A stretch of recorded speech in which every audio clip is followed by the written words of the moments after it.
This sitting is resumed. Prior to the suspension for lunch, we were in Standing Finance Committee. We shall revert to Standing Finance Committee.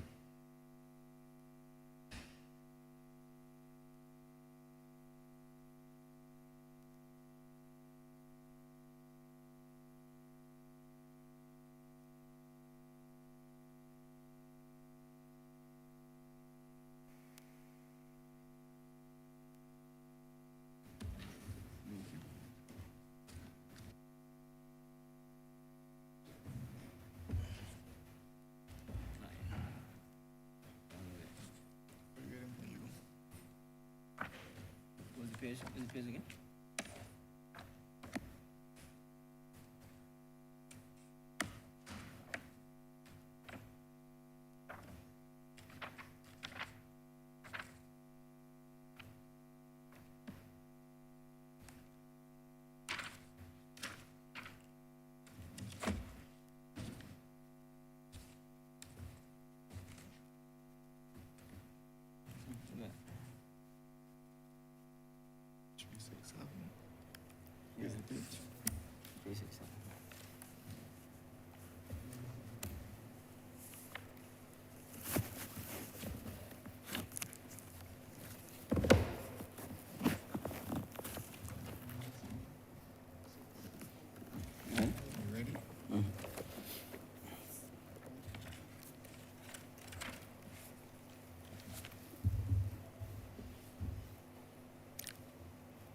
This House is in Standing Finance Committee. Mr. Chairman, Head 92, Ministry of Energy and Business Development, in the amount of $45,907,654.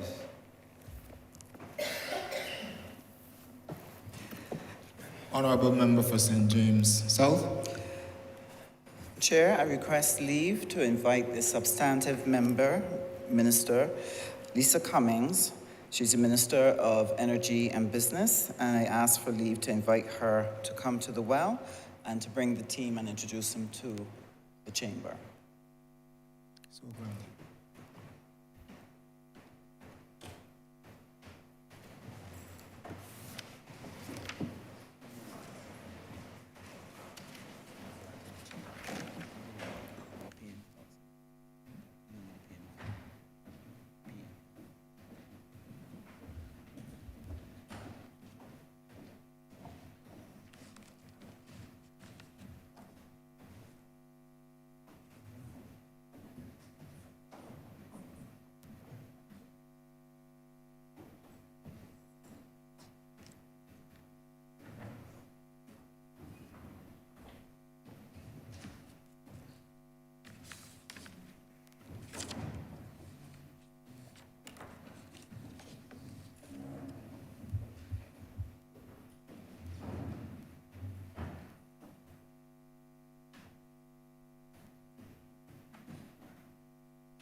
Before we ask the Honourable Minister to give her opening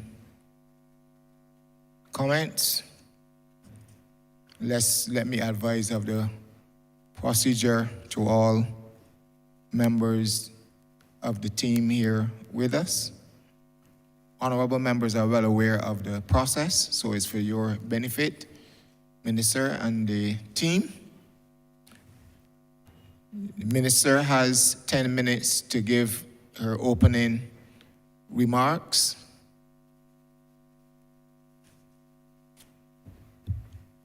Members of the team will have 3 minutes to respond to any questions that are raised from the floor.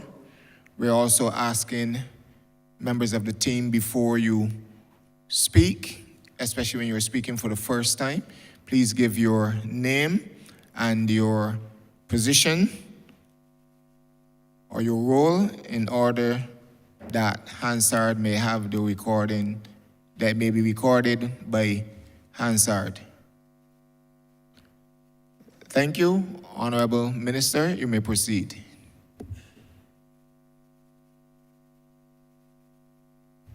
Before you do, Minister, just let me also add that to each question, you have 5 minutes that you can respond. Your members would have 3 minutes to respond. Thank you very much, Mr. Chairman.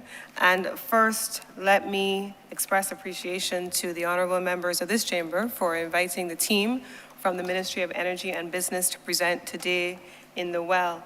We have with us here today the Minister of State in the Ministry of Business, the Honourable Sandra Husbands, a member in this place, and I'm joined, and I would wish to introduce my team. They are the professionals who keep the business sector of the ministry and of the country by extension moving from day to day, and I would wish to ensure that we're able to introduce the nation to all of them. First of all, we have our permanent secretary, Ms. Jennifer Hunt, who is to my left. She is the PS in the Ministry of Business, and we are joined in the Well in no particular order by the following persons. We have the director of our research and planning unit, Ms. Katrina Bajra, well, she's the chief economist. We also have our project manager for the electronic single window, Ms. Lana Chandler, the chief business development advisor for the small business development unit, Mr. Anderson Cumberbatch, the registrar of cooperatives, Mr. Brent Gittins, the director of commerce and consumer affairs, Mr. Bertram Johnson. We will be joined over the course of the afternoon as well by the director of the Barbados National Standards Institute, Mr. Hayden Rind, who has been delayed, but he is on his way because that is a central part of the work of the ministry. We also have with us here today the general manager of the Barbados Trust Fund Access Limited, which is called otherwise formally the Barbados Agency for Micro Enterprise Development, Ms. Esther Lord Graham. We have the Business Development Manager for the Trust Fund Limited, which is what we call anecdotally the Trust Loans Program, Mr. Kirk Doughton. And from our International Business Unit, we have our Director, Mr. Kevin Hunt, our Deputy Director, Mrs. Sanjean Watkins-Diang. We also have our Registrar of Corporate Affairs and Intellectual Property, Ms. Tamisha Rochester, and the Deputy Registrar, Ms. Tamar Knight. Now, you would recall, obviously we're here in the middle of, let me not forget, we have our Financial Controller, Mr. Mark Knight, who is here with us as well. But you would recall in the introduction, it is the Ministry of Energy and Business, but we will begin today's deliberation with the business side of the ministry, and the energy team, which is an entirely different composition of the ministry, they will join us in the next presentation, Mr. Chairman. So we have those persons here in the Well today. Let me begin by saying, Mr. President, that when we talk, Mr. Chairman, Mr. Chairman, that when we speak about commerce, consumer affairs, and business development, we speak of many things all in one. And among the issues that we will be presenting today as the priorities for this ministry, they will span the protection of consumer interests, and we will be able to cover through our estimates the work that is being done in consumer protection, ensuring that we are able to intervene in the marketplace by way of speaking to issues relating to the cost of living, the Prices Compact, for example, which has been worked on by the director with responsibility for consumer affairs and commerce.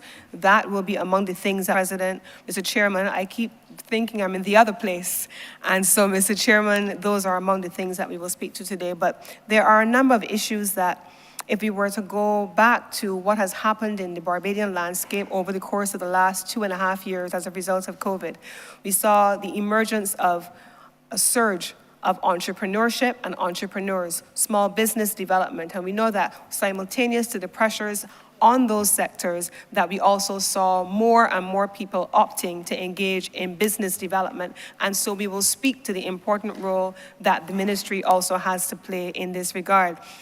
Today, Mr. Chairman, we want to speak also about the role to be played by our trade facilitation agenda. This is the ministry that has responsibility for ensuring that every item that crosses the border and all of the agencies that speak to the clearances of the border, they can be facilitated in accordance with the provisions of the National Trade Facilitation Committee that is guided by the overall World Trade Organization Trade Facilitation Agreement and the tenets contained within that, Mr. President, Mr. Chairman.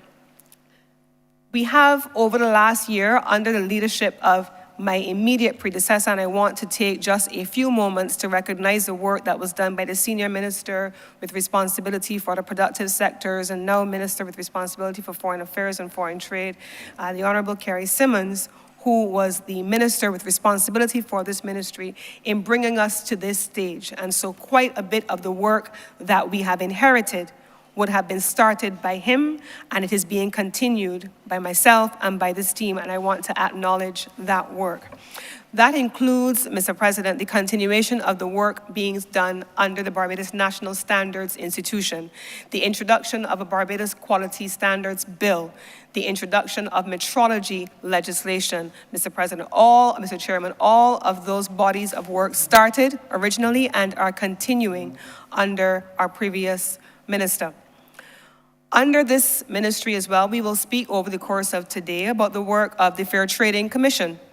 Now, each time we hear about the Fair Trading Commission typically is spoken about in terms relating to energy, and so we will be pairing the work of the Fair Trading Commission principally with energy, but we also have a considerable body of work relating to consumer protection and competition policy, which also falls under the Fair Trading Commission. Mr. President, Mr. Chairman, one of the things that we have done a lot of work in over the last 2.5 years, certainly since 2018, starting with the first minister who was responsible for the introduction of the trust loans program, and followed on by Senior Minister Simmons. So we have Minister Dwight Sutherland, followed by Minister Simmons, who would have initiated and pioneered the trust loans program.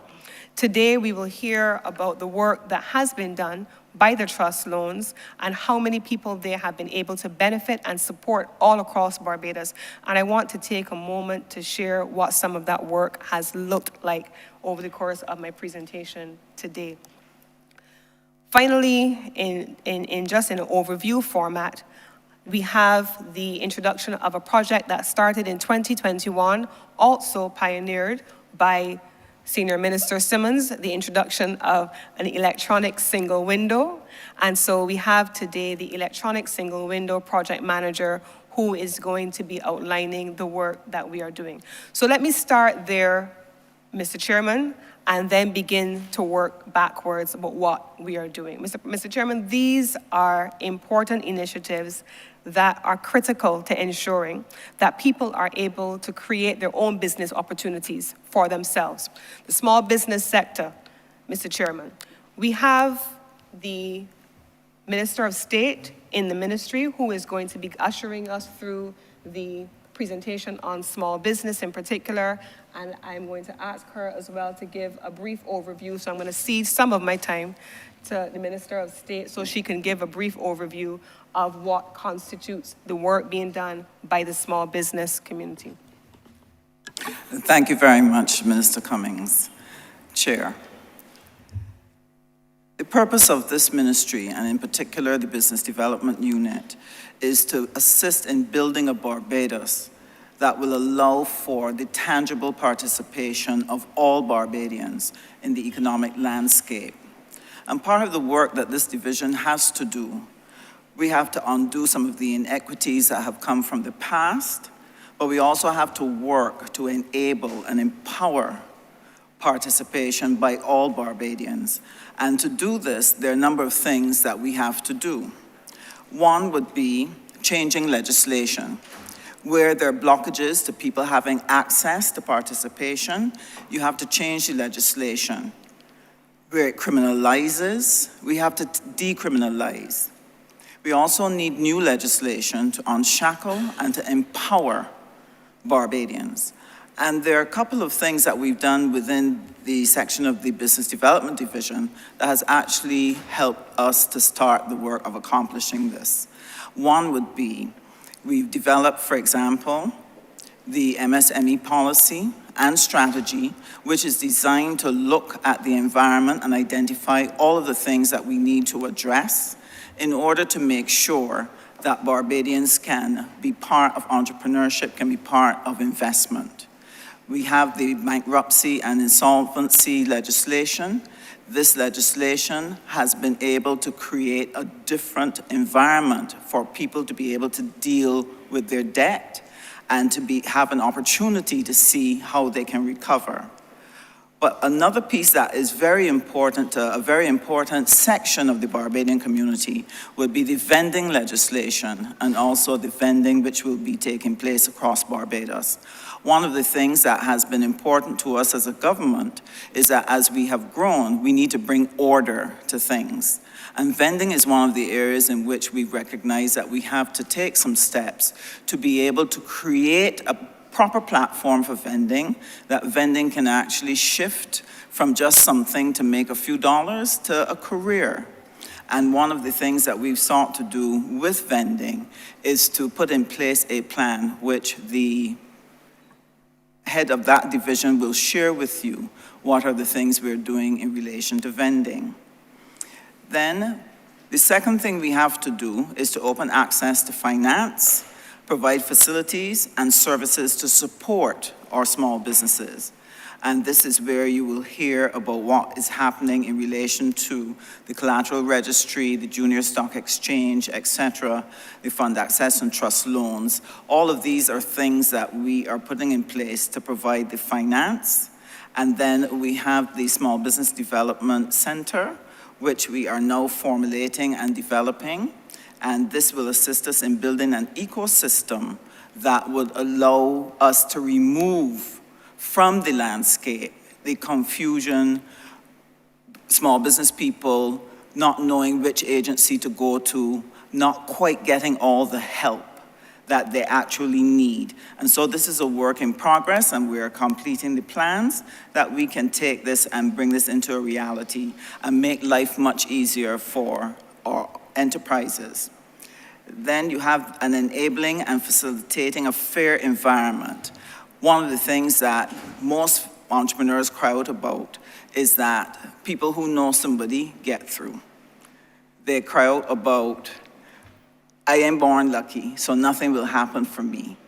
If Barbados is to work for everyone, then it is important that we put in place the institutions that allow everyone to be managed efficiently and to get what they need. And this is where the Honourable Minister was sharing about the Fair Trading Commission and what it does, Public Council, CAIPO, all of these are things that assist. You will hear today also about metrology and our consumer protection, fair trading. All of these are enabling and facilitating a good environment for business and for trade. And the last area that is very important is when you are creating the right environment for people to flourish, you also have to train and educate your people to be able to act on the platform which you have created so that they can be successful. And here, it is important that we provide the necessary training in business, in good corporate governance, so that they develop the right practices that will help their enterprises to be able to flourish. And in the area of the practices and building their knowledge, one of the things that we have in train is the financial literacy training, which is there to help us to make sure that they know how to manage their financial affairs well, the cooperative community clusters, as well as our national quality policy program, that we help them to understand that good business requires good standards. And this is what the BNSI will be piloting. So these are the things, Mr. Chairman, that we believe are important, and that as we become more and more engaged in implementation of these initiatives, we will create a Barbados that will allow young people, regardless of where they are, to dream and feel that their country can provide them with an opportunity to follow a dream, to be able to do entrepreneurship, and feel that they have a reasonable chance to succeed. Thank you, Mr. Chair. Thank you. Minister. Thank you very much, Chair. And just to give some numbers very quickly on what that looks like, for example, under the Fund Access Program, over the last year, we disbursed over 51 loans, totaling in the vicinity of just about $2 million to enable 51 job opportunities to Barbadians. It allowed also for the inclusion of training. Over 63 clients were trained in micro-enterprise management techniques, and equally under the Trust Loans Program, 386 applicants were trained. We have a value of loans disbursed just approximately $1.9 million and 169 personal budgeting skills and debt management persons trained as well as an extension of the financial literacy program. So these are some of the things that we expect the honorable members of this chamber would want to have access to this kind of information, and obviously for the public, so that they understand when we say financial literacy in the small business sector and what these agencies are doing, this is the kind of work that they are doing to ensure that people have both access to capital and access to training.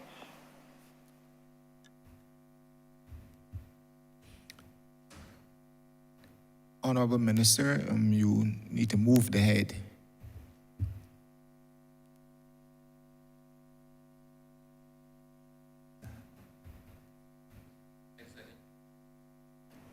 Sorry, Chair. I beg that head 92 stand parked. Honourable Member, thank you. Honourable Member for St. James Central. Thank you very much, Mr. Chairman. And Mr. Chairman, I want to begin by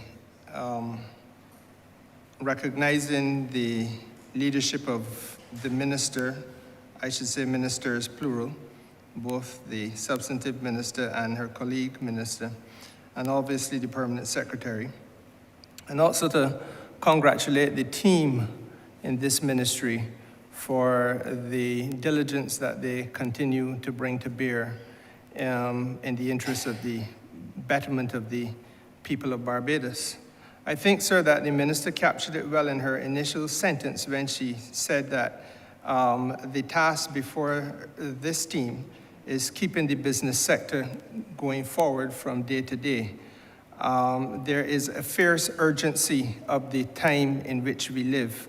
When I was in that ministry, I think those members of the team grew weary, W-E-A-R-Y and W-A-R-Y, of hearing me say that there is a sense of urgency which we have to bring, because we really live in a different era to the era that we grew up in.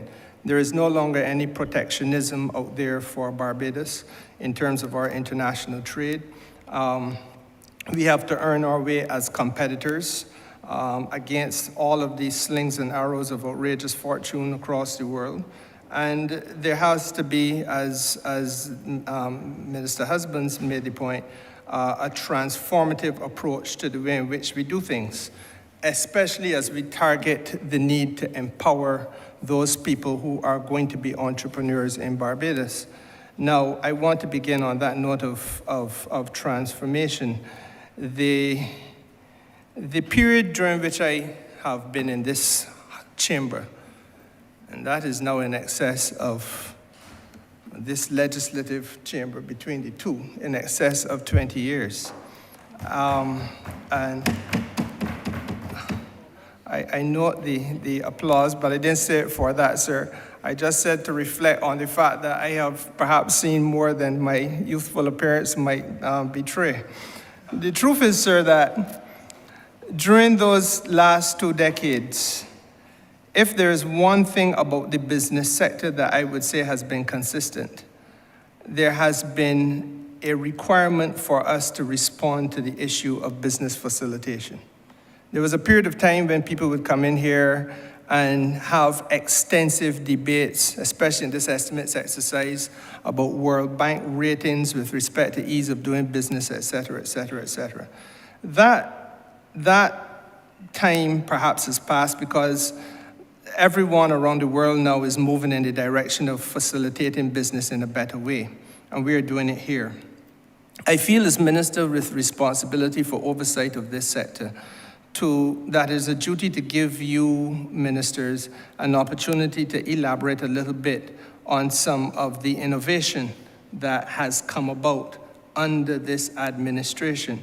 And forgive me for emphasizing that, because there was a period of time when I don't think everybody accepted across partisan lines that the message of us who are now in government, but when we were in opposition, was that there was a need to capture all of the import and export and transit information required by all of the regulatory agencies in this country, and to bring them together into one space, and to do so in a manner that is sensible so that you can capture that information and use it electronically.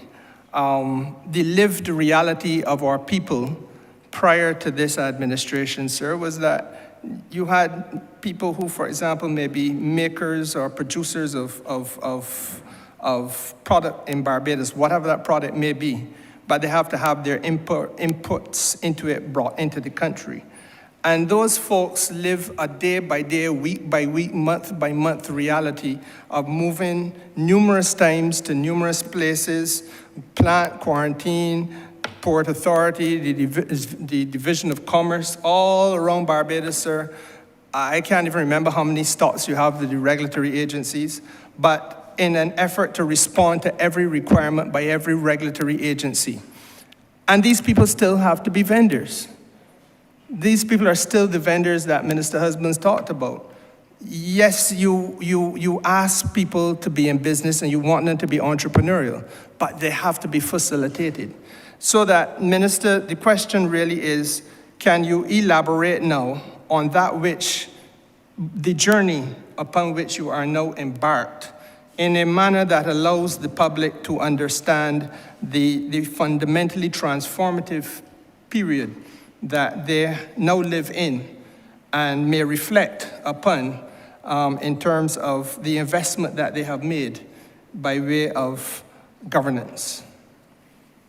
Thank you very much, Senior Minister. I think you have very much laid the foundation for the answer to this question, which is that we have, on the one hand, a historical metric, which was the doing business indicators, which was being monitored at the time by the World Bank. And we looked within those metrics at things relating to trading across borders, how long it took for you to open a business, how long it took for you to open a bank account, things like land registration. All of those things were captured within the metric of doing business. And so while the metric itself may no longer exist in that fashion, the things that it measured still remain critical and important to Barbadians, because if I am attempting to do business and it takes me more than the average economy elsewhere to open a bank account, if I can't open a bank account simply in a day or in a couple of hours, and it takes me multiple trips back to the bank, it becomes an expense and it becomes an inconvenience,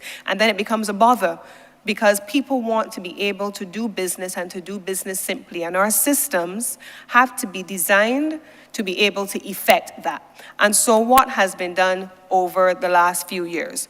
First of all, we have been able to invest in a complete refashioning of what KIPO is supposed to look like. And that is where we engage in business registration. The first phase and part 2A of the reform of KIPO, the digitalization platform for KIPO, has been underway and has been completed up to phase 2A. We are now in the process of designing phase 2B. Now, why are we designing phase 2B? It means that we have been able to take the time that it takes to register a business down to a minimum by putting all of those services online, by ensuring that it is easier to interface with an entity that used to be very difficult. And you hear KIPO and people said, oh, not KIPO again. And so while we acknowledge that there is still work to be done and we are committed to completing that work, a considerable body of work has been done so far, and I'm going to ask the Registrar of KIPO in a few moments to speak about what that has looked like for KIPO. But what I can say is that Ernst & Young has worked with that office to be able to ensure that we are at the stage where digitalization has taken place substantially in a number of critical areas to get it to the place where it is.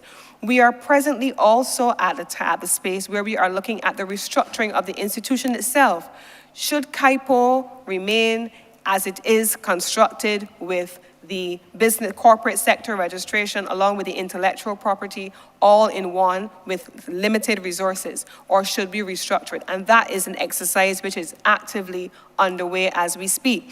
Now, on the trade facilitation side, with regard to the borders, I'm going to ask the coordinator for the National Trade Facilitation Task Force, Ms. Katrina Bradshaw, to speak once Ms. Rochester has completed her own intervention. But we are now in the process of refashioning what that Trade Facilitation Task Force looks like. When this committee was first established, Mr. Chairman, I remember at the time it was under a previous administration, and I remember functioning in a different incarnation at the time and speaking to say, this is not fit for purpose. The way in which this committee is structured, it covers all of the government agencies, but government agencies do not trade. They do not take goods across borders. They're not coming in with your barrels, they're not trading your cargo, they're not doing any of that stuff. And so there has to be a private sector orientation that helps to frame what we do and how we do it. Because if cargo sits in a facility at the border for 3 days, for 4 days, 5 days, and worse yet, longer than that, the reality is that the country is losing foreign exchange and the consumer is going to be paying those costs. And so we have sought and received. We actually have a team on the ground this week. They leave later today from the Inter-American Development Bank's headquarters in Washington, and they have been working with us to refashion and to reframe the work of the National Trade Facilitation Task Force and all of the agencies that fall within it. But Mr. Chairman, within the National Trade Facilitation Task Force are agencies who have separately been doing a substantial body of work. Under the Ministry of Finance and the Customs Department, you have the Customs Department having implemented in September 2019 Asikuda World. You have under the Ministry of Tourism and International Transport, the port having implemented and the Maritime Single Window under the leadership of Minister Humphrey, as he was at the time, with responsibility for that ministry. And then subsequently, they are underway as we speak now with the implementation of a port community system. And in this ministry, we will be implementing an electronic single window. All of those are technology-driven solutions that are being implemented in the interest of Barbadians. One of the projects that we are actively now exploring in this ministry is looking at regulatory technology so that we're able to deal with all of the regulatory agencies and ensure that technology platforms will be paired with our entrepreneurial capacity. Mr. Chairman, I can't tell you how many young people I have seen who are far more technologically savvy than many of us in this room could ever be in our lifetime, simply because they grew up in a different time and space. They grew up with their devices around them at all times. And so if we as a ministry with responsibility for entrepreneurship cannot engage the work of our young people in technology and with their orientation to help solve some of our business facilitation problems, in addition, of course, to the investments which have already been made in platforms like Asikuda, like PCS, like IMO single window, like the electronic single window, but to have also solutions which are homegrown to resolve Barbadian problems, then we're not using entrepreneurship effectively to be able to resolve Barbadian challenges. And so those are among the things that we are navigating successfully and have started over 3 ministers now in this ministry. And I'm going to ask Katrina Bradshaw and Ms. Tamisha Rochester to give their interventions on the work being done by CAIPO first, followed by the National Trade Facilitation Task Force. Thank you, Mr. Chairman. My name is Tamisha Rochester. I'm the Acting Registrar of the Corporate Affairs and Intellectual Property Office. With regard to digital transformation, as the Honourable Minister said, we went live with the Digital Corporate Registry, Phase 1, in November 2021. And that phase included the automation or the digitalization of the processes required for starting a business. Registration of business names, new company incorporations, new external companies, etc. And we did not stop there. We went on to Phase 2A, which went live in November 2022, which includes post-incorporation filings. And we are developing the Phase to-be. Since we have gone live, we have processed a total of 7,424 applications, and these include 1,316 applications for incorporations of new companies and 1,668 applications for the registration of business names. And we can say that we have maintained a rate of 80 to 85% of these being processed on the same day or the next business day. Mr. Chairman, I am being very frank when I say we had a new system developed for us, and with that new system, with use of the system, there were some challenges and some glitches which we have addressed, and we are continuing to address as the usage of the system is expanded. We are also looking at the IT infrastructure upon which the system sits, because the system is as strong as its IT infrastructure and the supporting IT applications that feed into the system to allow us to be able to use it. As the minister indicated, we are also taking steps to look at the structure of the office. A 1985 structured registry is not the structure for 2023 business. Far less business that now requires us to have an active monitoring and regulatory program. And I find what a lot of persons do not know is that CAIPO has had to evolve from being just a registry to become a registry and a regulator. What does this mean? It means that as a result of the international obligations and standards, CAIPO is now tasked with monitoring and regulating companies with revenue under $1 million. It means that in a very short period of time, CAIPO had to become a regulator for a population of 31,000 companies, including ensuring the legislation was in place with regard to regulation, that it met the international standards, and also establishing effectiveness, showing that this regulation is effectively applied. Having started with a population of 31,000, and with a very short time within which to report on these efforts, to date, approximately 25,500 of these entities have been reviewed and assessed in a monitoring cycle. And with a population of this size, we have also embarked on a register cleanup exercise, carried on simultaneously with the monitoring and the risk rating of these entities. So from a jurisdiction that had a reputation and statements and reports that we had never struck a company from the register, nor that we had no mechanism in place to monitor their requirements, and also that we had sanctions in place legislatively but were not applied. We have now been to a place where 82% of the register has passed through a regulatory cycle. It means, therefore, that the office needs to be able to accommodate these growing and continually growing functions, needs to be able to effectively continue to do what it has been doing, but taking into account that it has been tasked with these other functions. And that is why, having considered these factors, the thought of restructuring the office so that it meets the requirements of business in 2023 are now on the table. With that note, I yield back to the chair. Thank you. Tamisha, can I ask Katrina Bradshaw, please, on the business facilitation, trade facilitation components? Thank you, Minister. Katrina Bradshaw, Chief Economist, Research and Planning, Business Division. We just heard from Minister Cummings how we will now be refocusing the work of the National Task Force on Trade and Business Facilitation to have greater private sector involvement and be able to better address and hear their concerns. We also plan to deepen our engagement with our strategic partners, such as the IDB, the Inter-American Development Bank, which Minister indicated is here currently engaging us on matters relating to trade facilitation. And we're hoping that out of this exercise that we can address a number of long-standing issues. For example,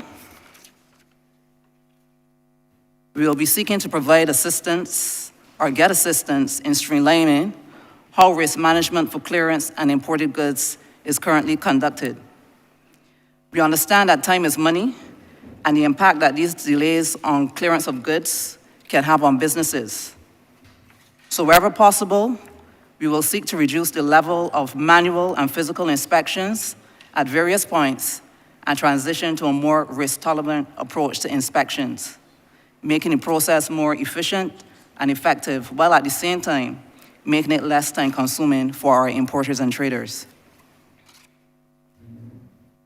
As a task force, we'll also want to be able to measure and quantify the length of time it takes for goods to be physically released. We therefore intend to capture this data through the capture of a time release study at both the air and the seaports.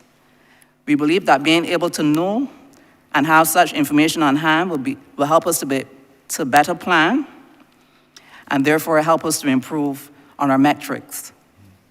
Additionally, we also intend to work, as I said, more closely with the trade community to identify and remove other critical bottlenecks in partnership with our partners by setting milestones and metrics to measure our progress. So, Ministers, this is just a snapshot, I hope, of what we intend to do going forward, and I thank you for the opportunity. And Mr. Chair, I just want to share what is the value and benefit of the work of trade facilitation. Many small businesses, because they have limited cash flow, when they're faced with a government system that is slow and is unable to process what needs to be processed quickly, that you can clear your goods or that you can get your licenses or fill in necessary forms and meet your regulatory requirements, what often happens to them is that they suffer major loss of business. Just a simple delay of 4 weeks of your goods trying to get out of the port means that for a long time you do not have stock on your shelf. What happens in that period is that the consumer then shifts to your competitor and you find it difficult to recover. And many entrepreneurs' dream has died and has been buried because of this problem of trade facilitation. And therefore, this tremendous work that is being done by this ministry in terms of digitizing and digitalizing our processes to ensure that we are quicker and more efficient, what we will see is a better performance from our businesses because at last we are creating the environment in which we are facilitating and supporting their efforts.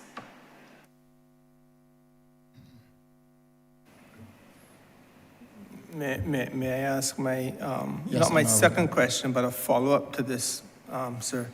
Because there's coming out of the answers, plural, given to me, there's a clear appreciation that I'm forming that we are talking about transformational initiatives, for example, legislation, or in the case of the electronic single window project, business facilitation, and the use of the technological platforms which are available to us. And that immediately triggers in my mind the question about the totality of our business landscape. And I want to apply that same trilogy to the vending community, who for some perverse reason in Barbados are always treated as lesser lights and lesser mortals amongst us. Now, we passed a piece of legislation in this parliament, and I'm indebted to the support given by my colleagues because I had the privilege of piloting that bill, sir. It was a piece of legislation that did 4 things. One, it created, put an end to criminalization of vendors in Barbados. That's perhaps the most important thing it did. Then the second thing it did was to create a body of rights for those people who are in the vending community. They now have rights as the same way any other entity in Barbados has commercial rights.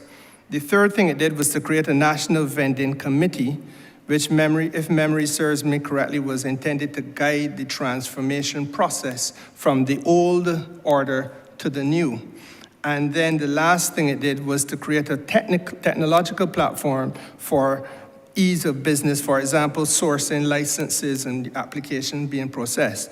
I would love to have an update as to where we are, because what cannot and should not be communicated to the public is that after all the labor of creating a new legislative environment, that does not translate into a change in the day-to-day lived reality by the people who are part of that community and who must benefit from the legislative environment. Thank you, Chair. I'm going to ask the Minister Husbands, who leads on issues relating to vending, and Mr. Anderson Cumberbatch, who is going to be supporting in a supplementary answer. I'm going to let Mr. Cumberbatch speak about the actual specifics, but what I want to share is this. The aim in relation to vending is really to turn vending into a profession that people seek after, that they see it as something that they want to do, and not something that you use as a stopgap to get income, but as soon as you can get something better, you move off. The aim here is that we have to be able to put vending on a platform that is dignified, that gives people a reasonable living, that allows them to participate meaningfully in the economy, and see before them that if they are successful with their vending, that they can translate to a store, that they can then translate into a chain of stores, that they can think about going out into CARICOM, so that vending then becomes one of the legitimate careers that our young people can aim for. But that can only happen if we start to do the work of laying the foundation for transformation and enabling this particular group. And so we have started in the small business unit, and I'm going to ask Mr. Anderson Cumberbatch to share what is on the table for vendors in Barbados.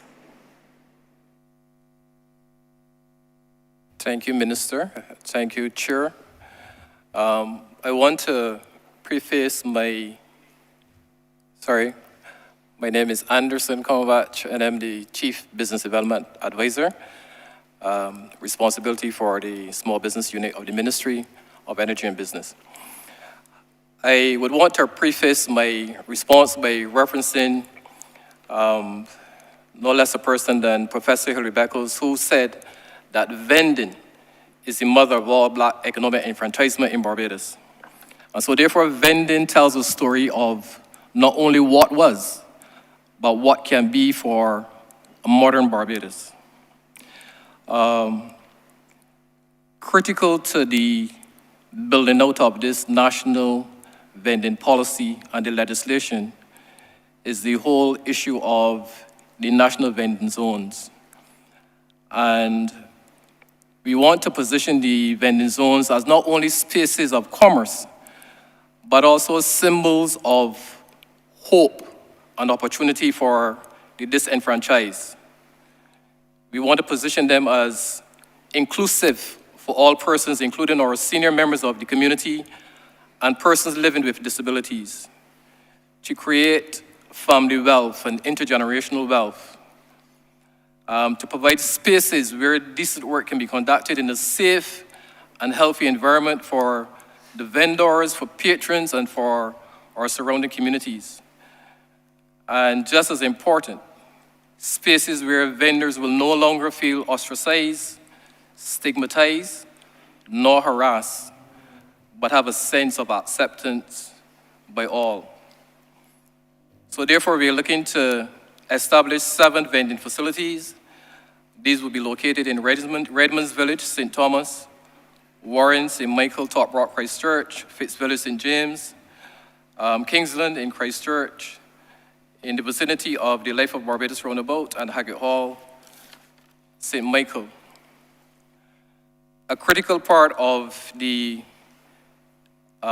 legislation as well, as Minister Simmons would have indicated, was the National Vending Committee, and the members of this committee have been constituted.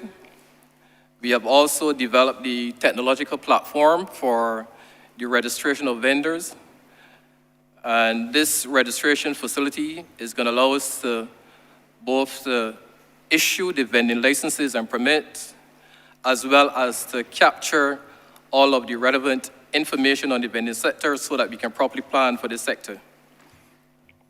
Part of the operationalization of the Vending Act as well is to be able to give legal support to government's effort to decriminalize vending in Barbados, to be able to better regulate vending in Barbados in terms of ensuring the personal hygiene and cleanliness of vendors, and to make sure that proper amenities are available to vendors, including waste disposal, public facilities, public toilets, drinking water, and storage, including storage facilities.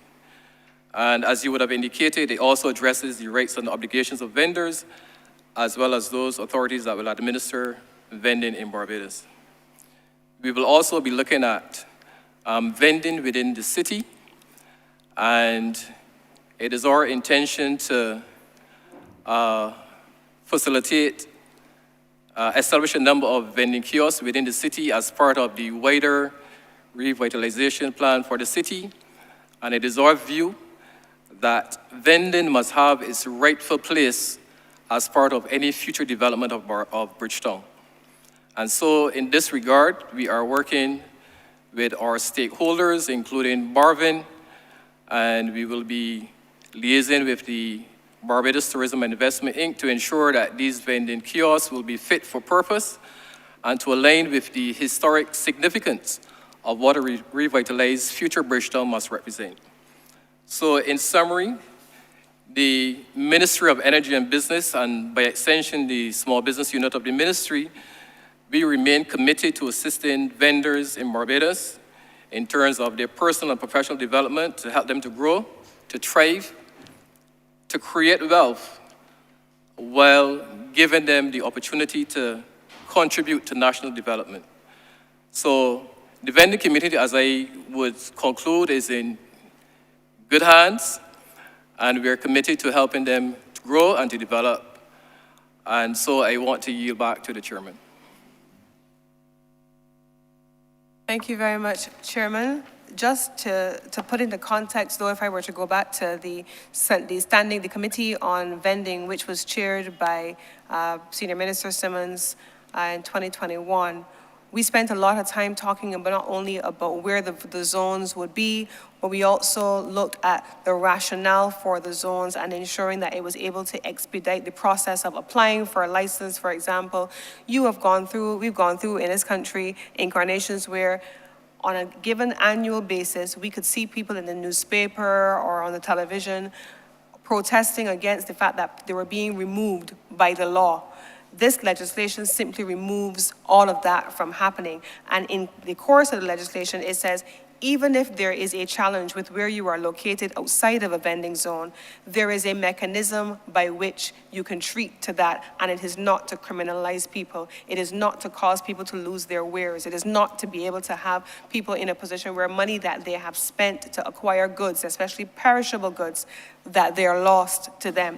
All of those are elements which are contained within the legislation, and the expectation is that with this ministry, in these estimates, in this financial year, that we will begin the construction of several of those vending zones, 3 in the first instance, or rather we will be doing 3 vending zones at a time, and then simultaneously engaging in a communications campaign, a sensitization campaign that brings people alongside and keeps them up to date with what is happening. So those are among the things that we are going to be doing as it pertains to vending. But if I can circle back very quickly to the previous question by Senior Minister Simmons on elements relating to business facilitation, I'm realizing that I neglected earlier to allow one of the other colleagues, Mr. Bertram Johnson, to speak to the simplification of the liquor license regime, because that is one of the areas that many people all across Barbados, shopkeepers and so on, they have had a very difficult time going from place to place, pillar to post, to get their licenses for their liquor approved as part of their operations in their shops. And I'm going to ask Mr. Bertram Johnson to speak about what has been done in the reform of the liquor license regime. Thank you, Minister. Good afternoon, Chair, colleagues, ministers. My name is Bertram Johnson, Director of Commerce and Consumer Affairs. And thank you for the question, Minister. Part of the Department of Commerce and Consumers remit is basically to usher in the business transformation agenda that we spoke here about today. And part of that is through the digitization of services.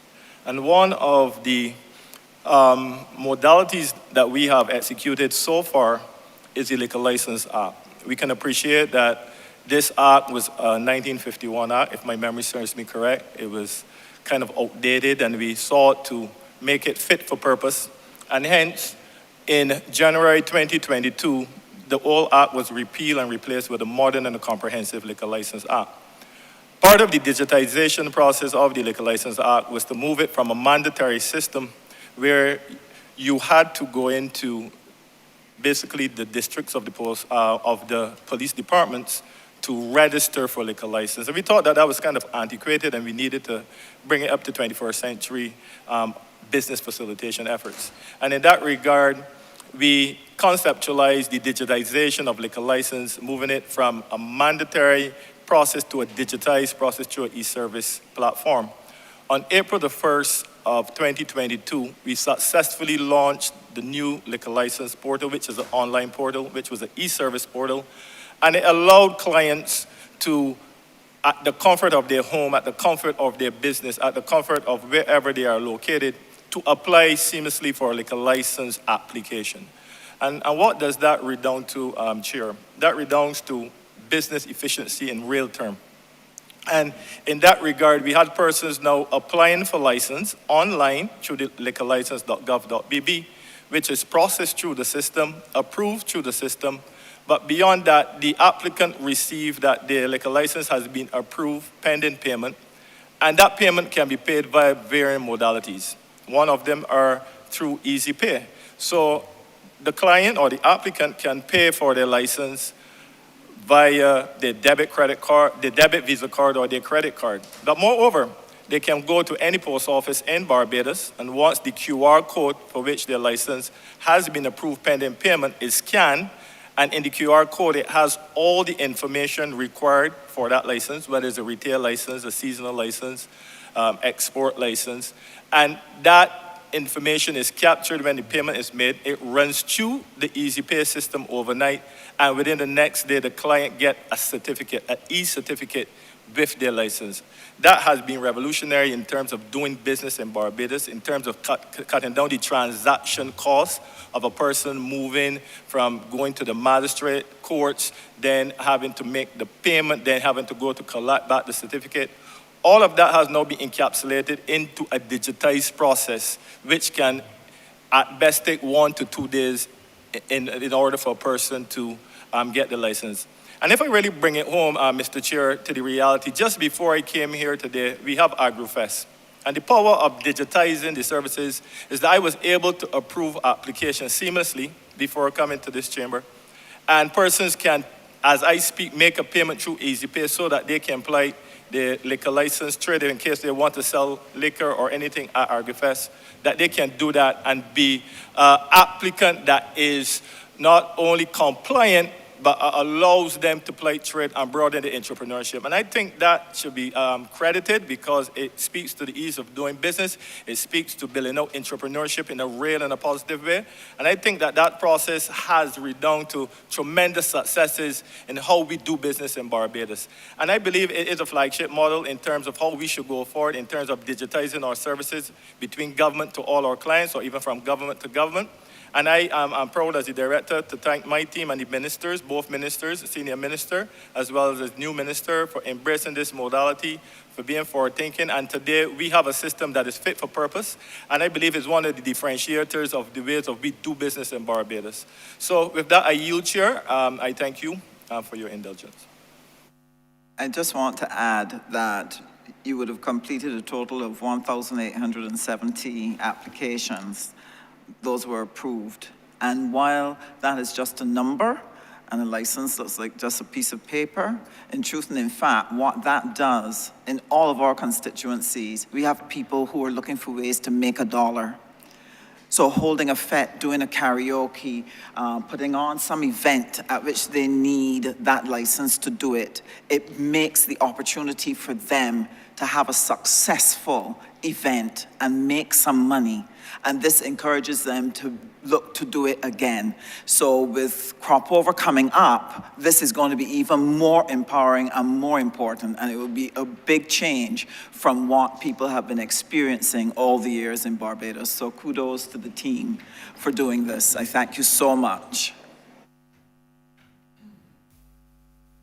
Thank you, Mr. Chairman, and thank you for the answers, team. I want to continue on the transformational voyage, and you will forgive me, Chair, because I suppose, like the leader of government, I share the perspective that if Sir Grantley or Samuel Jackman Prescott were to come back here, they should not find a Barbados that they were familiar with or that they could easily recognize, but they should be able to be confronted with a Barbados whose landscape has been transformed through the years in a very tangible way.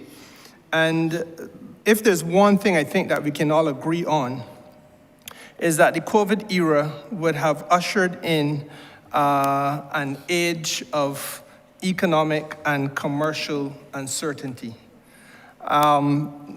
Entities of a financial nature in Barbados who would have been involved in the business of lending money traditionally have been known to be fairly risk averse. And I think the COVID period would have heightened that risk aversion. And it is equally fair to assume, I believe, that we can all agree that access to finance is the oxygen on which commerce operates. The small businesses whom we are thinking and discussing, or thinking about and we're discussing the fortunes of here today, tend to operate on very slender profit margins, if profit margins at all. They would have been hard hit by COVID. Many are highly leveraged or heavily indebted, if you want to put it in more layman type language, and are not in a position to continue without getting some assurances that better is coming their way. Now, I believe that access to finance from micro, small, and medium enterprises should not only be limited to a reliance on going into the bank and saying, I have a piece of land, and as collateral, that land is a charge or lien over that land is put into existence, and I then have that land tied up, and on that basis alone, I can secure financing. We live in an era where access to finance now also can be done by use of movable assets. Now, this is something that is not strange to you folks. And again, I want to give you all the opportunity to start to tell your own story. Because when people go on call-in programs and so on and so forth, they very often are reacting to an impulse that they see, they hear, they feel pain. The solution to the pain very often takes some time, and it takes some effort. And I know that there's been time and effort put in to the issue of how you can use movable assets, howsoever they may be defined, and I give you all the opportunity to talk about these things. But I want you now to let the country come to understand what is being, the course that is being plotted by the Division of Commerce and the Ministry of Business with a view to us being able to transform the painful reality on the ground for many people in Barbados who are involved in business. Thank you for the question, Senior Minister. I think let's start first of all with the financing agencies that sit under the ministry and the role that they have played. Recently, actually, Fund Access celebrated their 25th anniversary. They were started in 1998 under Barbados Labour Party administration, and they celebrated their 25th year under a Barbados Labour Party administration. And during that time, they were able to support over 2,000 clients, amounting to over $73.5 million over that corresponding period. So while that pain that you speak of is real, and there are many people who we still have to help, I think we have to be able to tell the story of how many we actually have helped. and $73 million is not $73, and that's a significant amount of resources that have been provided. We have approximately 821 of those entities being new businesses, and just under 900 of them being expansions of existing businesses. And of those businesses that were supported, just over 2,600 of them then created job opportunities for persons as a result of the businesses that were created. So if we were to annualize that over a year, in the small business sector alone, we have seen these small businesses, through financing provided by the government of Barbados, creating just over 100 jobs in the small business sector alone. And so this is no small thing. The minister who is going to be, Minister Husbands is going to be speaking in a few moments about the role to be played by the movable assets. But before we get there either, we have to talk also about what has happened during this COVID period. For instance, during COVID and in the last 2.5 years, we also saw the role being played by the Fund Access as an entity in supporting the transport augmentation program for those persons who then, from the transport board, needed to be able to go into the transport sector, buying buses, driving buses, creating opportunities for public transportation.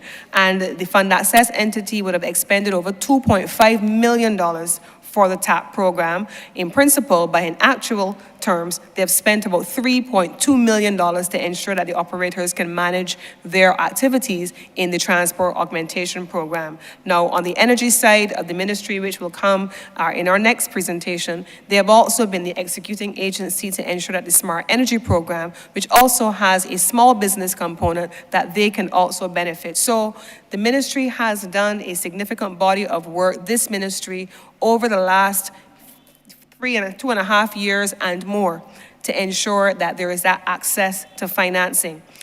But that access to financing hasn't been easy, because many of these persons would not ordinarily be able to qualify for credit. They don't have a credit history.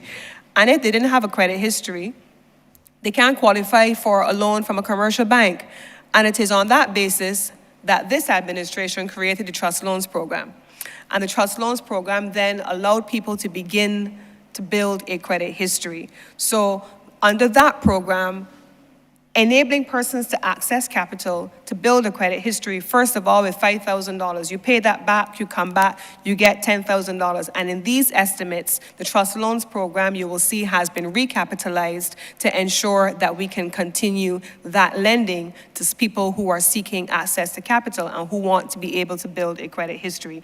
I'm going to ask Mr. Esther Graham to speak specifically on the work of Fund Access, but I'm also going to ask Minister Husbands to speak on the work being done by the Collateral Registry, on which she leads as well. Good afternoon, Esther Laura Graham, General Manager of Fund Access. As the Minister alluded to, over the past 25 years, Fund Access has pumped some $73.5 million into the Barbadian economy, and we have created 2,605 jobs. If you were to summarize that, it works out to approximately 2 jobs every week for every year we were in existence. Fund Access is now on the path. You will notice that in the estimates there is no allocation for Fund Access, because we are moving towards being a self-sufficient organization.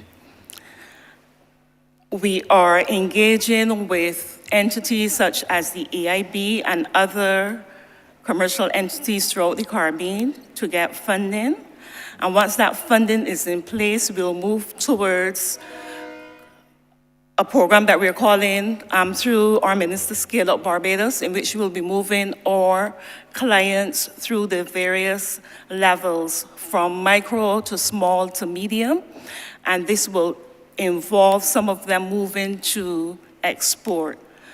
What the program would look like is that we will provide either via grant financing or a combination of grant and loan financing to enable these enterprises to get the relevant things needed for export. This is the correct packaging, the correct labeling, the ISO 9000 certification so that they can export, and will actually be a pipeline for Export Barbados.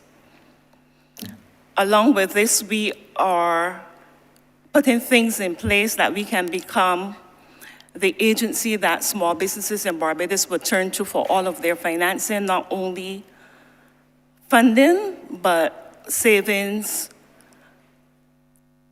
venture capital funding. Some businesses in Barbados cannot expand unless they do some R&D, some research and development, and we also have to be in a position to provide that research and development funding that they can move forward. I yield back at this point. Just Ms. Grimm, and she mentioned the project that they are now pivoting towards, Scale Up Barbados. That is going to be one of the flagship products of this ministry. I think I'm very fortunate, and I'm not trying to make the Honourable Minister who preceded me to blush, but I had a strong wicket on which to bat. And so you now have to be able to improve on that which you found. And I've been the minister for all of 4 months, and so much of what would have happened in the past year and is now coming to fruition today would have to be attributed to the Honourable Minister who sat in this chair just a short time ago. So now, having brought that strong batting wicket, we are now building on a platform, and we call it Scale Up Barbados. So what does that mean? The Minister Dwight Sutherland would have started trust loans under his leadership, and then we had Minister Simmons. And so what we are hoping to be able to do is to look at where the small business sector has gone historically, where we think it needs to go over time, and to invest in what we call Scale Up Barbados related activities. And what does that constitute? If you start small, Mr. President, if you think about children in school, they don't stay in primary school forever. They don't stay in secondary school forever. They don't stay in college forever and university, and even when you're working, you retire at some point. So there is a natural progression through which a life cycle must evolve. And so we want to make sure that small businesses and businesses in Barbados at various sizes, if we are able to get people to the table through the Trust Loans Program, and they start small as micro enterprises, that they're able to graduate to fund access. If we're able to get them to fund access, then they're able to graduate to the size of business at turning over an annual return that is significantly over what they were earning in the years preceding and employing more people. Let's get them to the stage where they are qualifying now for the Enterprise Growth Fund Limited. If they're able to qualify for the Enterprise Growth Fund Limited, we hope that we should be able to work with entities like the commercial banks as intermediary banks and facilities like the Export Guarantee Scheme of the Central Bank, because then they are exporting and they're functioning in other markets. And so we have to be able to build skill over time, and the agencies of this ministry are now being positioned to build out what that should look like over the next 5 years. And that's what we call Scale Up Barbados. We have an ambition to have Barbados evolve as the commercial capital of this region and of all small island developing states, small economies such as ours, with a growing, thriving business sector. And that's what we're going to be scaling. But Minister Husbands, over to you.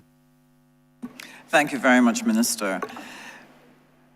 We've shared so far about fund access, about trust loans, and these are really part of an ecosystem that we're seeking to build out to provide different ways of accessing capital for our businesses. So along with the fund access and trust loans, the collateral registry is another instrument that will assist them in being able to get loans. The junior stock exchange, that is going to be another instrument to help them to get investment. One of the things that has been a tremendous challenge to Barbados is the fact that most businesses tend to avoid getting venture capital. They don't like other people in their business. And this has created a problem because we know the stories of some firms that grew very well, grew very fast. And when they wanted to make the transition to a much bigger footprint, they used loan financing instead of investment.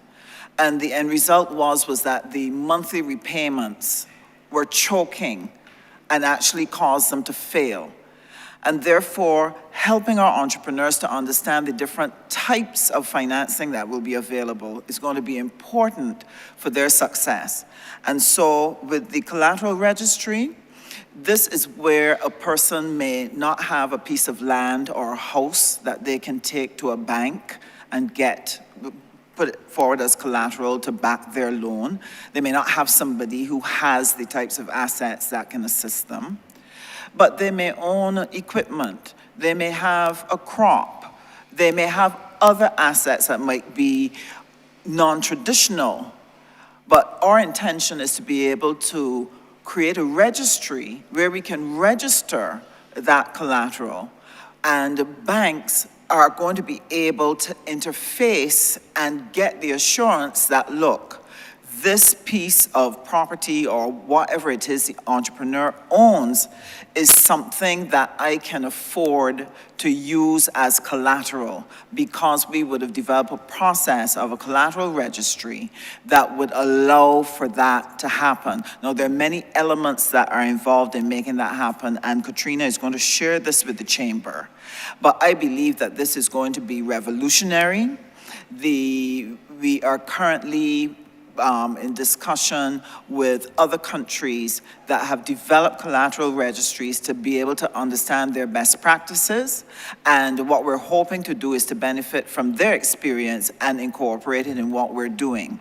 To make the registry viable, you actually have to have a secondary market where if, for example, that entrepreneur is not able to make that loan happen, but is computer equipment or whatever it is they have that is being held as collateral, we have to have a secondary market where it can be sold and therefore converted into money that you can repay the loan. And this is the aim behind the collateral registry. So let me ask Katrina then to share on the collateral registry, and also if you would take the opportunity, Katrina, to speak towards the Junior Stock Exchange. I think that would be helpful to the Chamber and to Barbados to know that we're really trying to create a full service ecosystem of finance for businesses. Thank you, Minister. Thank you, Chair, Ministers. As we heard, another initiative that's being, again, Katrina Bradshaw, Chief Economist, Research and Planning, Business Division. As we heard, the ministry is pioneering or looking to undertake the rollout of a national collateral registry. Through this registry, we'll be looking to assist the business community by allowing them to be able to pledge non-traditional types of assets. We heard the term movable assets, and just to give you appreciation of what those, what we mean when we use the term. This includes items such as machinery, equipment, accounts receivable, intellectual property rights, and these are all common assets that many of our businesses and entrepreneurs possess. So through the registry, we would like to be able for them to be able to pledge these types of non-traditional types of assets as collateral to obtain credit. And we recognize that this is a paradigm shift in the realm of lending, and it will require much engagement, much discussion, which we're about to undertake with our financial community. We will need to undertake a number of policy and legislative changes to be able to give effect to support the registry and even the secondary market, as we have heard. We are actively engaging, as Minister Husbands indicated, with persons that have gone this road before. We are looking to countries who have pioneered this work and are well advanced, 15 years in the working in this, like partners such as Ghana and Nigeria, who are willing to assist us as we roll out and take this bold step. In terms now of another initiative that the ministry is looking to pioneer as well, this is a collaborative effort once again. We are working with key partners. We are working with the Caribbean Development Bank, the Barbados Stock Exchange, as well as partners such as the Small Business Association. And the project I'd like to highlight is being able to promote access to equity financing for our small and medium-sized enterprises through the innovation and growth market of the Barbados Stock Exchange. So I know it's a big term, innovation and growth market, but it is, we can liken it to a junior market where we will be seeking to hold, again, the hands of our business community, businesses to be able to understand and take full advantage of using equity to be able to capitalize their businesses. So persons might ask, but why a junior stock exchange when we have a big stock exchange? This junior stock exchange, as we work towards getting persons or the business community to be able to list, it is intended to help SMEs to explore and utilize other cost-effective measures for raising capital. And so we gave very much careful thought into the designing of the project. And we are hoping that at the end of it, that we'll be able to see small businesses grow by being able to access capital and be able to expand their businesses, while at the same time seeing them able to be able to graduate from the innovative and growth market onto the larger market of the stock exchange. So, as I said, the project has a number of steps. A critical step will be seeking to sensitize and educate our community on the benefits of equity financing by taking a very in-depth look at how the stock exchange functions and its requirements. And we have a component, very practical, very hands-on experience in sharing and hearing from others how this is done. And once we've met the appetite and get our businesses interested, then we'll be working with consultants to be able to diagnose and identify the gaps, which will enable our businesses then to be able to meet the requirements and be able to participate on a stock market. So we are anticipating that with these interventions, we will see a number of firms being able to offer shares and be able to raise capital through such a mechanism. The project is approximately 2 years, but we will be working, as I said, with our stakeholders and ensuring that we can be able to primarily see a change or shift in the attitude of our businesses towards equity and see them moving away from debt financing as a primary source of financing to using this as an alternative approach. Thank you, Chair. Thank you, Ministers. Supporting the Junior Stock Exchange would be the work that we're going to be doing in financial literacy, because you have to help the Barbadian population to get comfortable with investment. Most Barbadians are perfectly happy just to keep their money on the bank. And even though right now they're getting a saving, you don't hear a cry out among Barbadians that, listen, I have to find something to put my money into.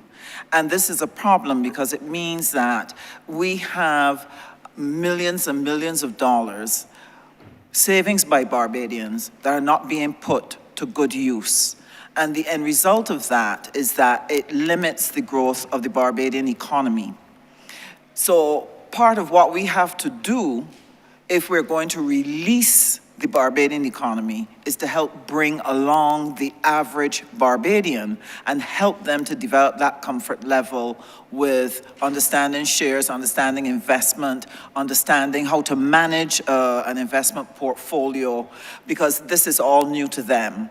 I think one of the most telling things about the Barbadian experience has been that in the past, where a person wanted to start a business, sometimes parents, relatives with funds are reluctant to give them that money.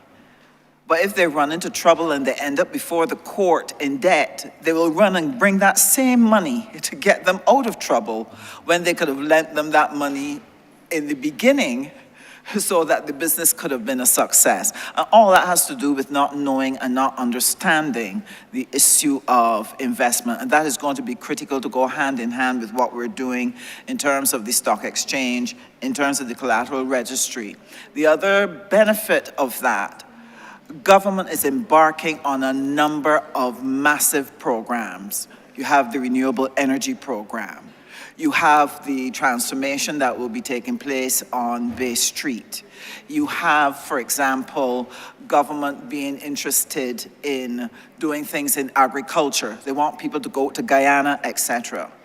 None of that will materialize unless you have investors, unless you have people who want to engage that space. And part of the work that the ministry will need to be doing is identifying all different types and levels of opportunity for investment and making money, from the big to the small, and explaining it to the population so that they will want to engage in building out Barbados using Barbadian capital, and therefore creating benefits for themselves and assets that they can pass to their children, so that each generation of Barbadians don't start from scratch, but rather each level is able to create wealth to pass to the next generation. And this is the goal and vision for helping to build this out.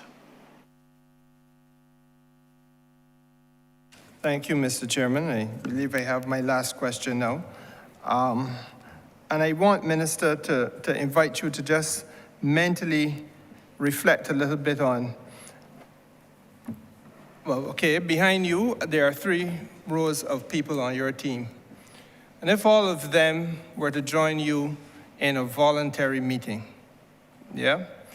And the purpose of your meetings, or a series of voluntary meetings, and the purpose of your meetings were to discuss common interests in terms of economic and social needs. And as you did that, you created a democratic structure so as to better advance those needs and interests. Effectively, you've created a cooperative structure. You haven't formalized it, but effectively that is what you have done. Now, to my way of thinking,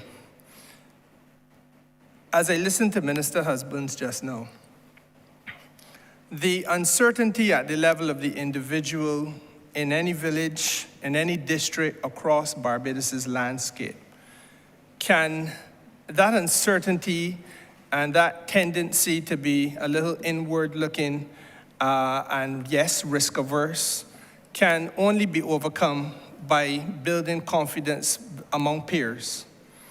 I strongly believe that. I might be wrong, but I am now beginning to invite from your ministry its thoughts on these matters.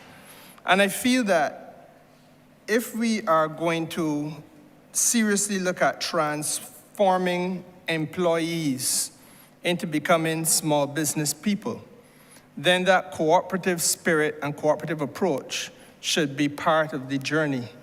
I am not sure that this is where the country is at, but I believe that your ministry needs to settle in its mind, if it has not done so, whether this is the direction you wish to take Barbados in.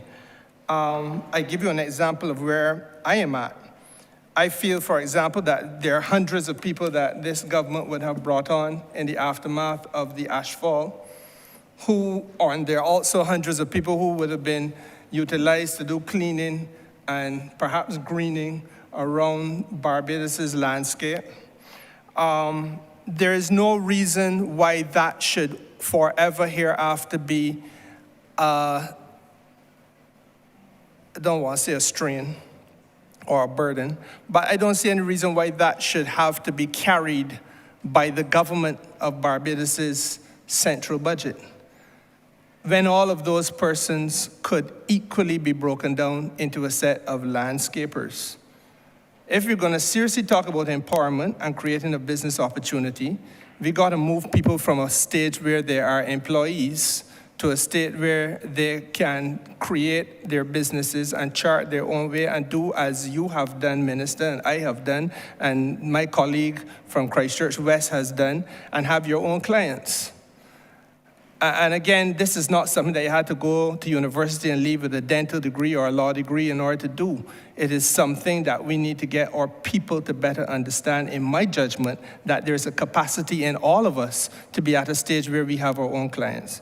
I feel that as we look at business opportunities around Barbados, I think it is true to say there are about 25,000 kilometers of pipes that the Water Authority has to change out. Pipes which would have been laid by the English 100 or more years ago when we were a colony, but all of them, 2,500 kilometers, and all of them are now cast iron pipes that are rotting in the ground, rusting out. And you have the problem of brown water all across the north.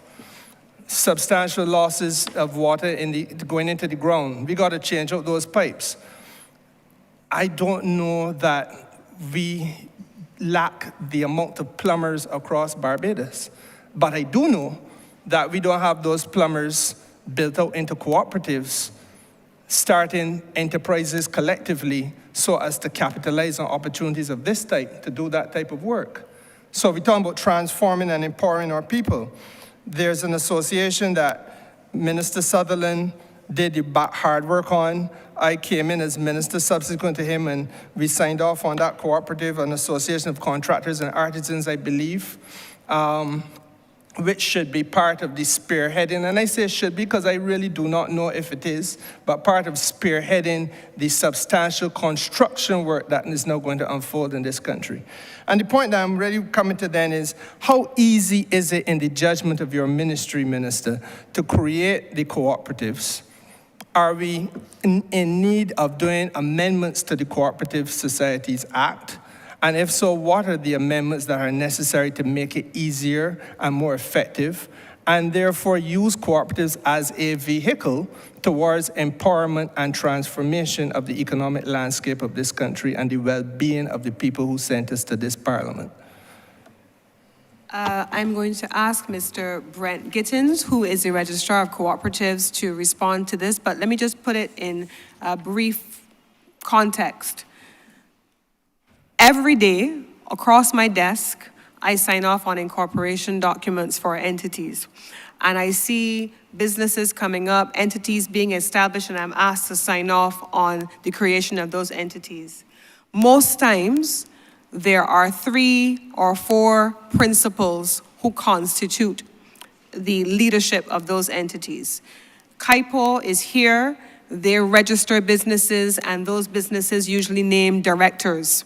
Those directors oftentimes can also be shareholders. My own experience, historically, in a previous life working in the business support organization community and in the private sector, it is that the owners of capital, those who have, are usually those who feel the need and the responsibility to partner with others, not just to be able to have access to additional capital, but also to spread the risk around. And I think that is something that financial literacy and cooperatives must now pair in this ministry, so that historically, something that I've always said is that many of us prefer to be 100% in charge of something than 50 or 60, of nothing, rather than 50 or 60% in charge of something. And the cooperatives movement is then going to have to tie itself into, as I said, the financial literacy push, helping people to understand what collaboration looks like, what types of formats collaboration can take, what legal structures can protect your interests where there is a lack of trust, because you may not trust other people, but the legal system is there to structure those kinds of things. How fund access as an entity is then also being repositioned to ensure that we're able to offer different types of financing. You heard Katrina Bradshaw speaking about the Junior Stock Exchange, also which focuses on, it is an entire ecosystem, to use the language by Minister Husbands earlier, but I'm going to ask specifically on the cooperatives movement, Mr. Brent Gittins, who is a registrar, to speak about the work which is being done and the recent amendments to that legislation which allows for the non-financial cooperatives to be created. Mr. Gittins. Thank you, Minister. Brent Gittins, Registrar of Cooperatives. Honorable Ministers, PS. The Cooperatives Department of the Ministry of Energy and Business has always seen itself as an assistant, a catalyst to building out the economy of Barbados and assisting the government in that regard. In terms of legislation, Minister Simmons, we are proposing to allow 6 persons to form a cooperative rather than the current requirement of 10. That is something we are proposing. We've written a cabinet paper, and that is in train. This, we believe, will help smaller groups who are looking to form a cooperative to do so. We are also proposing that cooperatives can bring in their raw materials and their equipment free of import duties. This has been something that has allowed them to be relatively uncompetitive, and we believe that this will help the current cooperatives to be more competitive. We continue to work with a number of business clusters. The cluster initiative is working. We're seeing a number of business clusters coming forward to form cooperatives. We have a business cluster called the Emerging Brands Barbados Cooperative, in which this is a diverse group of small businesses, in which one of their members is actually exporting his brand of pepper sauces to the UK market. Old Duppy, very, very Bajan. Some of his pepper sauces actually are very, very Bajan. He has one called, believe it or not, Fire Pooch, that is being exported to the UK market. We continue to work with internally some of our own ministry departments, such as the Trust Loan Fund, the Small Business Unit, and the Barbados National Standards Institute to ensure that small businesses who are interested in forming cooperatives are able to have certain standards if they're seeking to export. And we're seeing a new brand of cooperatives now that are not just interested in remaining in the domestic market. They're looking outward, and they're looking regionally and in the international market. In terms of the construction sector, we do have a construction and artisans cooperative that is part of the HOPE project, and they're continuing to work with HOPE. We are also looking at working with some of our sister cooperatives in the UK market, sister cooperative shops. They're small relatively small cooperatives, and we're looking to work with them to create export opportunities for some of our cooperatives on a relatively small scale. We want to start off on a relatively small scale. We think that there's more public awareness now of the cooperative business model. There are more people who are calling us and emailing us about forming cooperatives, and we try to use all the possible media out there to get the message out. We use GIS a lot. We also have quarterly cooperative markets where we get cooperatives, those small businesses, to come out and showcase and display their products and services. We would have had one recently on February 10th where we got really good mileage with persons coming out and purchasing from these small businesses. So I think that the message is getting out there, and we are seeing the empowerment and enfranchisement model that is the cooperative, that it is working. We will continue to work with any groups that want to form a cooperative. The ASH workers, I've been made aware that they're involved in a number of training initiatives with various stakeholders, the Samuel Jackman Prescott Polytechnic, the Barbados Community College, TVET Council.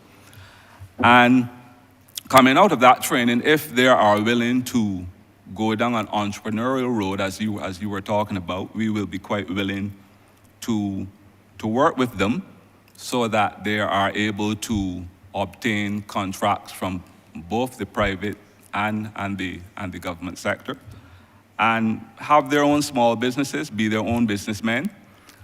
So we continue to work with ministry stakeholders, external stakeholders. The Export Barbados has just created a wonderful manufacturing site at the Newton Christchurch, and a number of our cooperatives are working to build capacity so that they can export their products as long as they meet standards. Again, we are working with the BNSI.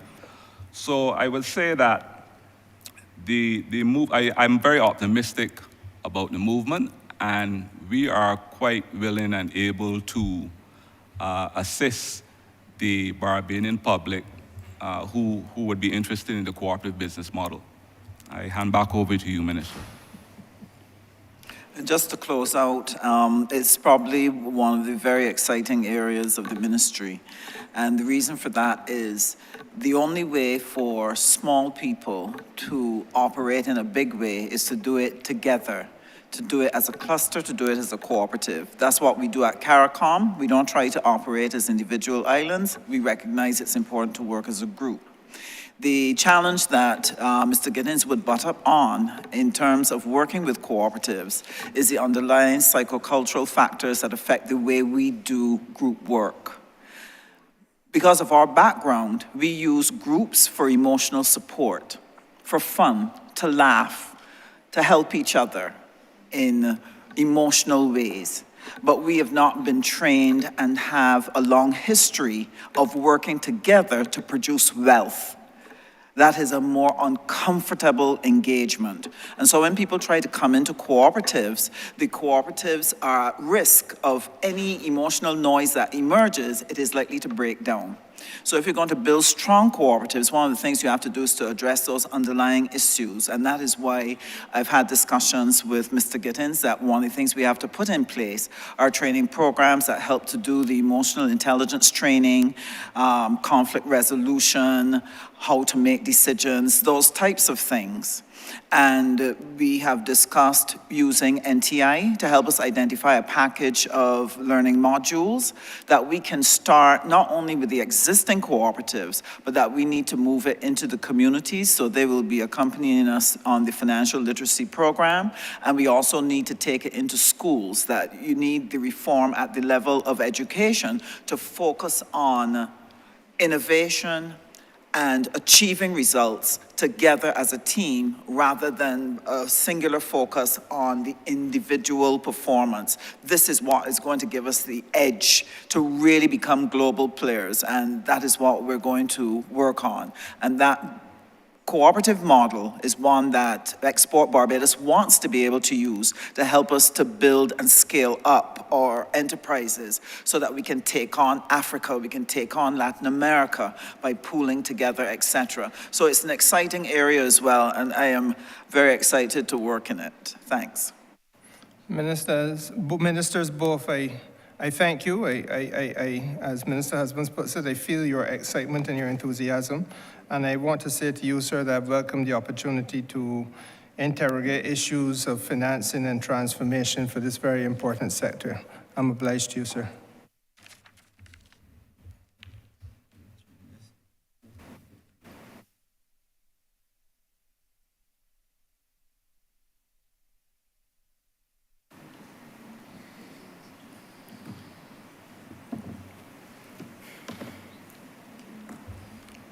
Thank you, Honourable Minister and team. Thank you, Honourable Senior Minister. I just want to let you know that we will be bringing today's proceedings and this aspect to an end at this time, and we will continue on Monday. Honourable Leader of Government Business. Thank you, Mr. Chairman. I therefore beg to move that you do now report progress to His Honor the Speaker and beg leave to speak again, to sit again. The question is that I do now report progress to His Honor the Speaker and ask for leave to sit again. All honorable members in favor, please say aye. Honorable members against, please say no. Methinks the ayes have it.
The chairman of committees has reported progress and requested leave to sit again.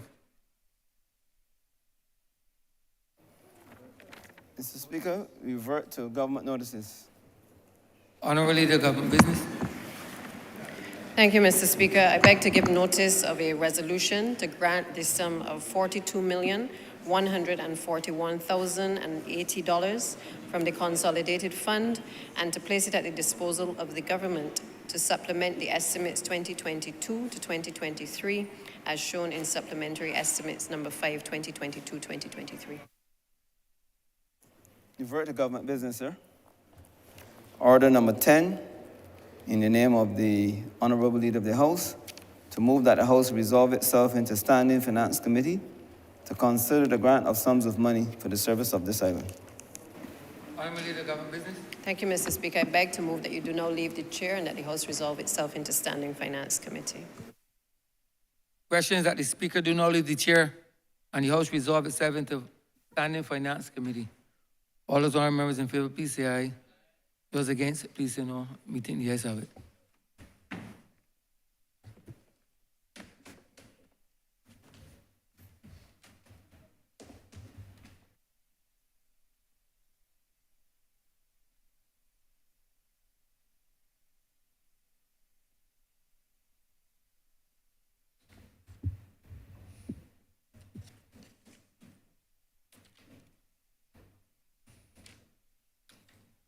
This House is now in Standing Finance Committee.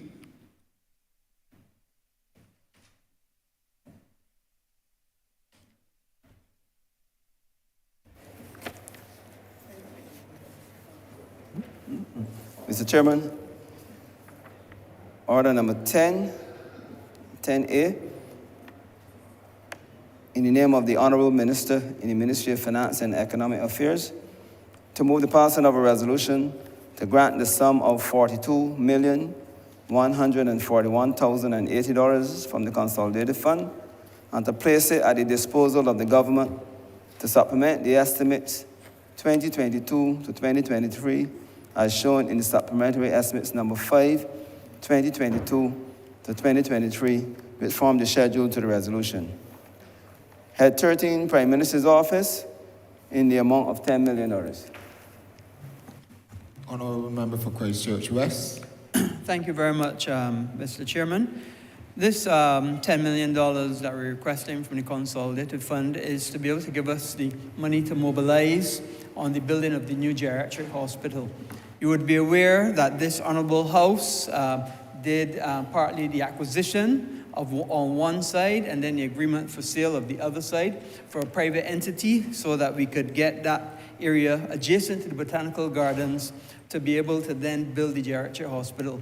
I would have also gone into what the new geriatric hospital will be, how many people will be housed there, and all the various facilities, the fact that we will have photovoltaic systems, it will have its own water system supply, access to using treatment water, and all of these things are absolutely important. The 10 million is not the whole sum, but it will get us started to do all the necessary piling, get the foundations done, get the contractor appropriately mobilized so that we can get start in earnest to be able to build a new geriatric hospital for the seniors of Barbados, on whose backs this country has been built.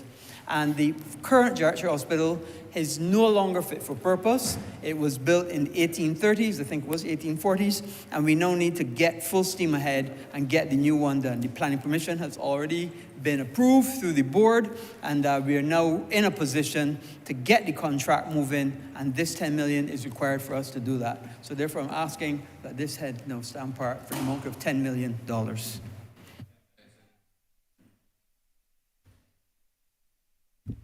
The question is that head 13 stand part. All honourable members in favour, say aye. All members against, say nay. Methinks the ayes have it. Head 33, Ministry of Home Affairs and Information, in the amount of $753,000. Mr. Speaker? Honourable. Sorry. Honourable Member for Christchurch East. Mr. Chair. The amount being sought is to cover the salaries at CBC. We all know, it's been highly publicized, that salaries were paid late last month, and to avoid being in the exact same position again this month, this amount is being sought simply to cover the salaries for the persons at CBC. We understand the angst, sir, there's a lot happening, and we don't want to find ourselves in the same position that we were in last month. So with that explanation, I beg to move that head 33 stand part.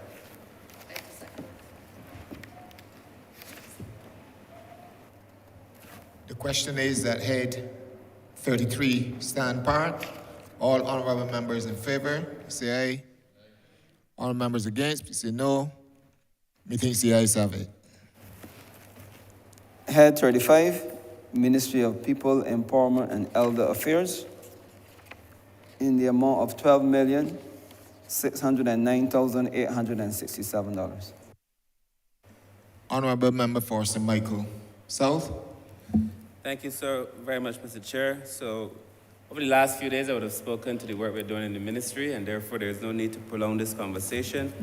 We have received funds to be able to support the grants to individuals in the welfare department. We average about $3 million a month to be able to do this, to make sure that people are able to pay rent and food support. And the additional funds here, the $4 million plus, is for the National Assistance Board to be able to support the payment of the NAS and a few salaries that were outstanding. So with those few words, I ask the head 35 stand part. Second that. The question is that head 35 stand part. All honourable members in favour, say aye. Aye. All members against, we say no. Methinks the ayes have it. Head 81, Ministry of Transport, Works and Water Resources, in the amount of $5,500,000. Thank you, Mr. Chairman. I beg to move that this Head do now stand part as it relates to particularly the operational expenses that are required for the Ministry of Transport Works and Water Resources in the sum of 5.5 million. We've already received our quota for this financial year in the sum of just over 12 million. But as you can appreciate, it is very expensive to run the transport board. We want to make sure, as others do, that we meet the salaries and expenditure for the end of this financial year.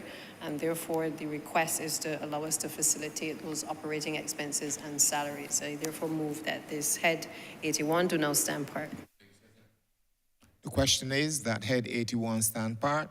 All honorable members in favor, please say aye. All members against, please say no. Methinks the ayes have it.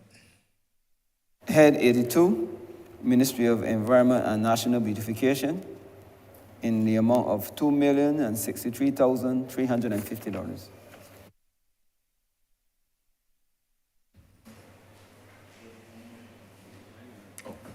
Honorable member for Christchurch East Central. Thank you very much, Chair. The sums being appropriate here relates to the provision to cover retirement benefits for the most part for the NCC, as well as to top up with respect to some operational needs of the institution. And so with those few words, Chair, I beg to move to Head 82 stand part. Second. The question is that Head 82 stand part. All honorable members in favor, please say aye. Honorable members against, please say no. Methinks the ayes have it. Head 83, Ministry of Agriculture, Food and Nutritional Security, in the amount of $9,888,187.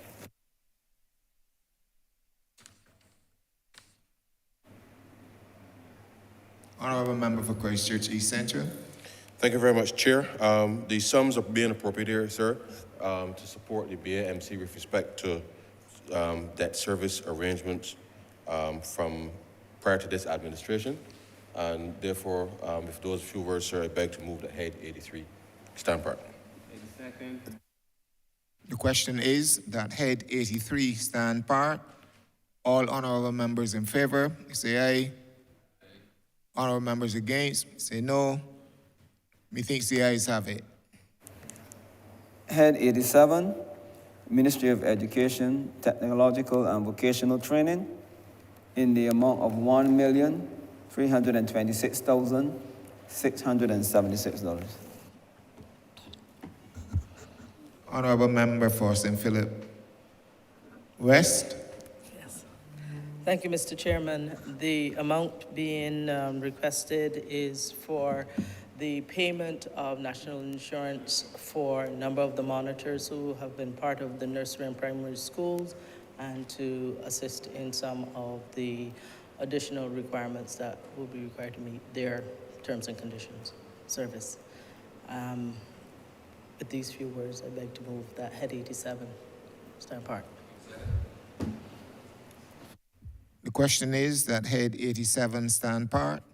All honorable members in favor, say aye. Honorable members against, say no. Methinks the ayes have it. Honorable Leader of Government Business. Thank you, Mr. Chairman. I beg to move that you do now report to His Honor the Speaker the passing of one money resolution in Standing Finance Committee.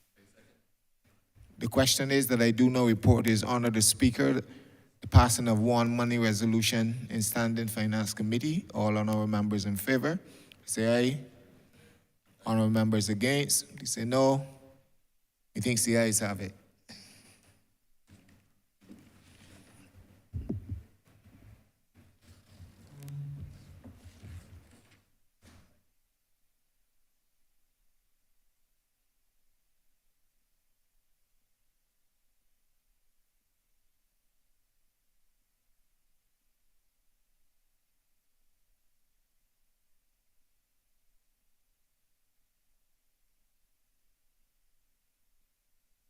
The chairman of committees is reporting the passing of one money resolution.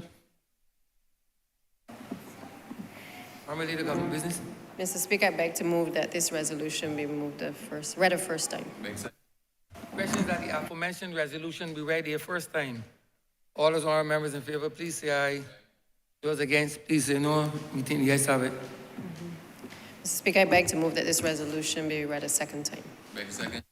Questions that the resolution be read a second time. All those honorable members in favor, please say aye. Those against, please say no. Me think the ayes have it. Mr. Speaker, I beg to move that this resolution be now agreed to. Beg second. Questions that this resolution do now pass. All those honorable members in favor, please say aye. Those against, please say no. Me think the ayes have it. This resolution stands passed.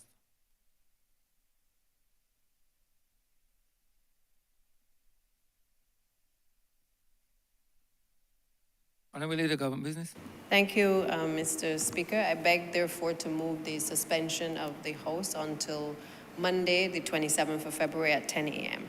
Beg second. Questions that this honorable chamber be suspended until Monday, the 27th day of February at 10 a.m. in the forenoon. All those honorable members in favor, please say aye. Those against, please say no. We think the ayes have it. This House stands suspended until Monday, the 27th day of February at 10 a.m. No.